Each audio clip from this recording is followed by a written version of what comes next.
Yeah, after 5 months owning the fl5, I can absolutely say it's been one of the most enjoyable daily drivers I've ever owned. It's comfortable, it's got plenty of space, it's very practical. You know, the trunk is big enough. Right now my trunk is packed. I went to a car show on Sunday and I've been too daggone lazy to unload everything. I've got like 4 fold-up chairs, a 10x10 canopy, spare tire. It's just very practical, and you can fit anything you need in there. Technology is good, better than, you know, you really think you're going to get in a Honda Civic. Is it a $50,000 technology package? Absolutely not. But it is a very enjoyable car. Some cons I have for it are the ride. You know, it's rough. It's a, you know, out the box race car, and I get that. I knew it wasn't going to have a Cadillac suspension when I bought it, but I feel everything in the road, which kind of, you know, annoys me. I've changed out suspension. I'll go over that later on in the video, but nothing has helped so far. I think I'm going to change tires out in the next few months. Hopefully that'll help, but we'll see. Another gripe I have is the windshield washer sprayers. They kind of suck. They're kind of like the European style. They don't actually spray. It's in the actual wiper itself, or the arm. So it doesn't do a whole lot for the windshield. It's kind of annoying, but that's just a minor gripe. The backup camera is trash. Paid almost $50K for a car. I would like to have a backup camera that doesn't look like it has 8-bit Nintendo graphics, or it was captured off a, you know, 2012 Obama phone. Yeah, it's pretty annoying. Other than that, man, those are my major gripes. I really like this car. I enjoy it. Now, let's get into some of the updates. All right, the car is a little dusty now. I cleaned it on Sunday. I haven't cleaned it since then. Cleaned it up for the show. But some of the upgrades I've made so far is I have dry carbon fiber bits all over the place. More to come. You know, I want to get the panels here and the kit panels, but the whole trim here, steering wheel, door panels, center console, the light trim here. I've got it in the seats. So I got carbon fiber bits everywhere. The quality, the fitment has all been great. I ordered it off a company called Create Carbon off eBay. The customer service has been phenomenal. The first order I placed, I ordered numerous items, and I didn't pay attention when I ordered them. Some of them were red weave, some of them were gloss, some of them were dry carbon. I wanted to keep it kind of subdued in here. I didn't want it to be super flashy, so I wanted to go with dry carbon. And they messaged me immediately before they shipped it, and they're like, hey, do you realize that you ordered all this and it's all different? And I was like, man, I'm an idiot, I didn't. And they fixed it for me, shipped out immediately, quick shipping. So big shout out to Create Carbon on eBay. Everything has fit great and been packaged well, so big props to them. So I got the hybrid short shifter in here. I really wanted to go with Acuity, but they haven't released theirs yet, so I went with hybrid. I really wanted to go with Acuity just because of the color scheme, honestly, man. Black and purple are my colors. But hybrid definitely makes a quality shifter. I've had zero issues. Shifts are precise. It is a little bit shorter of a throw. I've got it on the first stage on it, so it's not crazy, but it's a really great, comfortable shifter, no problems. I got the Chasing J's shift boot delete plate with the little shift plate on there. Fitment was great. You know, it's just a piece of metal, but you know, it's good. Acuity shift knob. This is absolutely my favorite shift knob. I don't like the, you know, huge piston style or anything, but it's comfortable. It doesn't get super hot, and it fits in my palm perfectly. So I'm a fan. I'm gonna reluctantly show you guys my back seat right now. I took my daughter to the car show with me on Sunday, and it's full of crap between me and her. But I have a harness bar. Nobody has made a harness bar yet for this car, so I purchased a 49-inch harness bar out of a company in North Carolina. It's steel. It is stout. It is not, you know, crappy aluminum.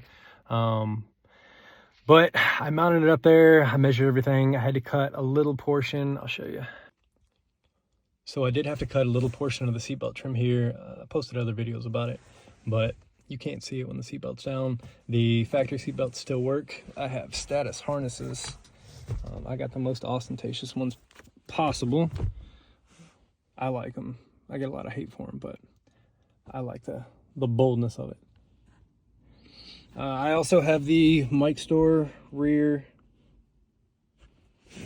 Oh, it's dirty. I also have the mic store rear vent and USB ports. Everything works fine. The fitment is I don't know, 7 out of 10. It's not great, but you can't see it once it's all hooked up. Everything does work, USBs work, so you know, I'm happy with it.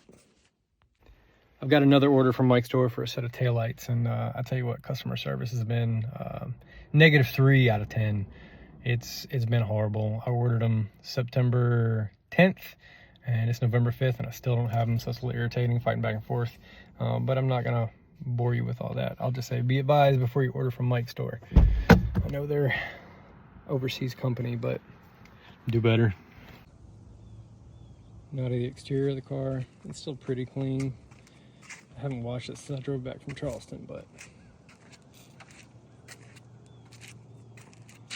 let's get into the modifications on this. Wheels and tires, I went with TE 37s, you know, Volk's flagship wheel from the 90s. Super traditional, absolutely love them. The tires weigh more than the wheels do. They're custom powder coated by Money Pit Garage, my powder coating business. Center caps are off Amazon.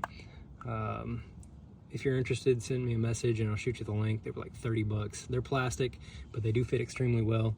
They're gloss black, and I just splattered them with paint. All this is powder. They're 18, offset is 38. Got the raised valve stems, raised lug nuts. Tires, Falcon Zenus, they're 275s. These tires, they grip extremely well, perform extremely well, but they're loud. They contribute to me feeling everything on the road, and they pick up gravel everywhere. That's why I got the mud flaps here. What are they, Rally Armor? Rally Art, I'm sorry, they're Rally Art. They work really well. It took me twice as long to install them because I put them in backwards because once again I'm an idiot, but you know. It is lowered about 1.5 inches. I'll go over the Clipper specs when I pop the hood. So on the front, we've got the Airflow Dynamics front lip. Fitment's good. It'll take a beating. I don't like it as 3 pieces, but that's just a personal beef. Carbon 6 element front and rear emblems, and then they're splattered black or splattered white. Create Carbon vent. These I did not get from Create Carbon. I got them from another company, and yeah, be cautious when you buy them, because I'll tell you, fitment and install is 7 out of 10. They did give me part of my money back after I sent them a bunch of videos. I can't remember who it was. I'll try to find it, but it's not great. Create Carbon. Got the Mugen rain guards. Fitment is great. I like them. There's my IG if you want to follow me. Shark fin from Create Carbon. I've got the PRL wing risers. Install was a breeze. They're sturdy. Huge fan. Should have taillights one of these freaking days. Create Carbon. I'll tell you what, the customer service with them is good. When they tell you they're going to have your order in 6 to 8 weeks, you get them in 6 to 8 weeks. No questions asked. If you want to pay the extra 75 or 100 bucks to get them shipped early, they do that too. I've ordered 2 or 3 sets from them already. Still rocking the stock exhaust. I've got a Remark exhaust in the garage, and I'll go over that in a minute, but I haven't installed it yet. Still OEM wing with water spots all over it, with the Airflow Dynamics spoiler extension. It's just 3M taped, but I've had it on here for probably 2,000 miles and it hasn't budged an inch. So big props to Airflow Dynamics. Passenger side of the car. I haven't done a whole ton to the exterior. I really like the way it looks. You know, I'm not going to go crazy wide body. It's a daily driver. I want to keep it clean and simple, and I think I've done that. I think I'm going to tint the headlights, and then that's about it. I might get a carbon fiber hood, but I'm about done. All right, let's start off with the biggest piece under here. I've got the APR radiator shroud. Looks really good, but fitment is not good. Fitment fresh out of the box is probably a 6, 7 out of 10. I understand that fitment wasn't gonna be great because I do have the PRL HVI, but you know, I had to trim more than just around the intake. I've had to trim pretty much every piece of it a little bit with a Dremel to get it to fit properly, and fitment still isn't great, as you can see. So, you know, 6, 7 out of 10. Looks great, but just wasn't worth the money. Another piece of carbon fiber. I got this engine cover here. I think it was EBR or EBC. They advertise on the fl5 groups.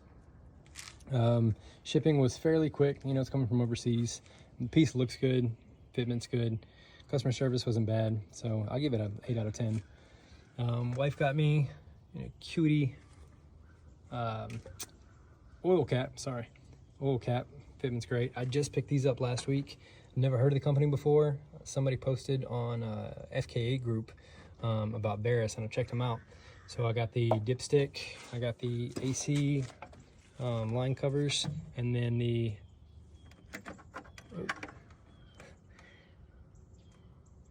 there we go. Sorry about that. I got the washer fluid reservoir cap. And fitment's good. Didn't pop off, but I guess it popped off. Shipping was like 2 days. Packaging was phenomenal. They look good. So yeah, happy with them. HKS blow-off valve. I know I'm gonna get some flack. Oh, you know, you can't do that, and it's vent to atmosphere, and yada yada yada. I've got it tuned, guys. You know, chill out. I had to get the black one, so I had to wait weeks for shipping, and then I powder coated the HKS pipe there.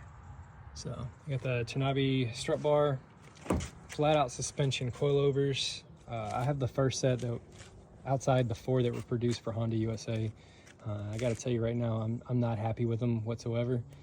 I've talked to the owner a couple times, and he's helped me out. He sent me some parts overnight and tried to work on it, but overall, man, they ride harsher than OEM. They ride harsher with OEM with Eibach springs. I'm not a fan. They ride harsh. I don't think they stick the car to the ground as well. So I'm still working out bugs. I've only had them on for like a week and a half. Some kinks might work out. I don't know. But as of right now, I'd say it's a no-go. We'll see. And then let's get into the PRL stuff, because I'm trying to deck my car out with as much PRL stuff as possible. PRL provides a great product. It's not super expensive, and fitment, everything I've ordered has been top tier. So PRL HVI, if you want all the boost noises, this is the way to go. I know there's like 2 intakes on the market that provided 1 or 2 more horsepower, but best bang for buck right here. Those carbon fiber intakes cost 3 times the price. And I understand they're carbon fiber, yada yada. But fitment's great, sounds good, and probably gives me like 100 horsepower. Just kidding. PRL inlet pipe, it is titanium, but I'm a powder coater, so I went with a custom red and black marble with a whole inlet. I've got the PRL coolant tank. I got it just because it's engine bling, to be honest with you. I know people have had issues with theirs cracking. Mine wasn't cracked, but it's not an expensive part and it looks great. Got the spoon cap on it. I have the PRL intercooler down here. All these are bugs picked up from Charleston. I think I'm gonna spray paint it black with the white logo on it. I've got all the PRL pipes there, hoses with the intercooler. I did have issues with the stock ones blowing off twice on me, so I put these on, and my buddy helped me install them. I only had 1 hose blow off since then, and that's probably because we didn't tighten it down, but since the tune, nothing has blown off, and I'm definitely pushing more boost. Then the hardware. So I've got Downstar hardware. I usually go with MPC, but as of right now, MPC doesn't have a package for the car, so I'm with Downstar, and I don't regret it. All the fitment's good. You know, they give you detailed instructions, pictures, you name it. So definitely happy with it. And I think that is all the upgrades I've made to the car so far. So that's all the updates I've made to the car so far. You know, 5 months worth of work, not too bad.